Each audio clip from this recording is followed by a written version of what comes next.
This is the Watertown History Channel. Our conversations with historic persons from the past continues today with the Leatherman. Hello, good sir. Can you tell us a little about yourself?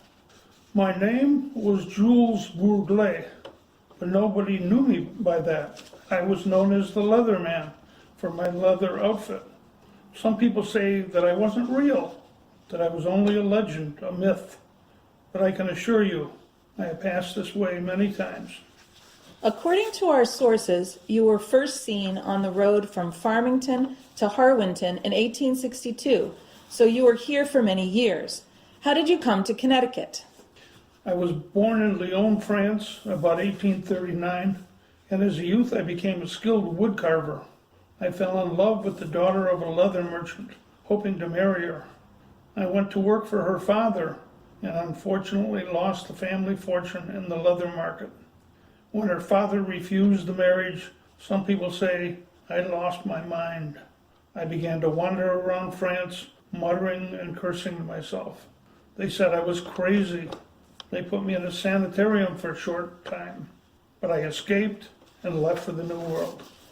There are many newspaper articles written about you and your travels in western Connecticut and the Hudson River Valley. From the Western News of Salisbury, Connecticut, on June 2, 1876. An old man dressed in leather passed through our streets last Monday afternoon. His coat, pants, and hat were made of pieces of leather sewed together, varying in size from perhaps 8 or 10-inch square patches to pieces quite small. His suit appeared certainly durable, if not so comfortable as broadcloth.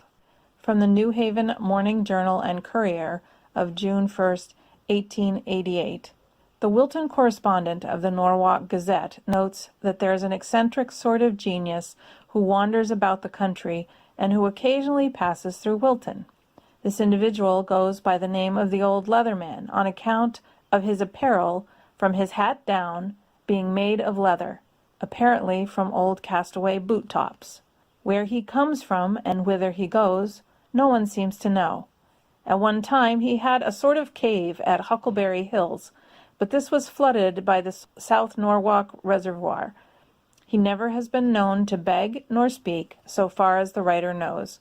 Although called old, he is apparently about 40 and not so very ugly looking.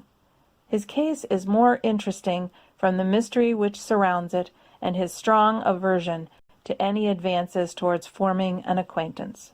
How do you survive that harsh journey? I rely on kindness. I walk a circuit from the Connecticut River to the Hudson River. I am told this is about 365 miles. I visit certain houses about once a month, and those families generously share food and tobacco with me.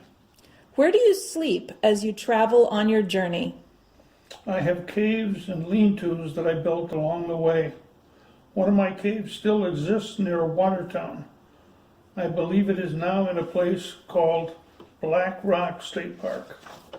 It was reported that members of your family and friends were looking for you, and when asked, you said you had no reason to return to France. My life was one of extreme loneliness. I had no spouse, no companion on my voyage.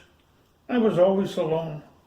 I never learned English too well, so I couldn't really talk to people along the way if they weren't chasing me off.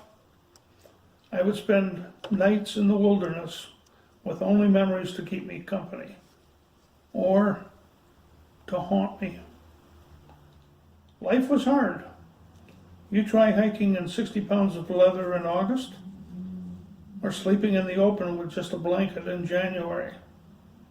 Thank you so much for sharing this amazing story with us today. The Leatherman was caught in a blizzard in 1889. When they found his body, he had died of blood poisoning due to cancer of the mouth. He's buried in Sparta Cemetery in Ossining, New York.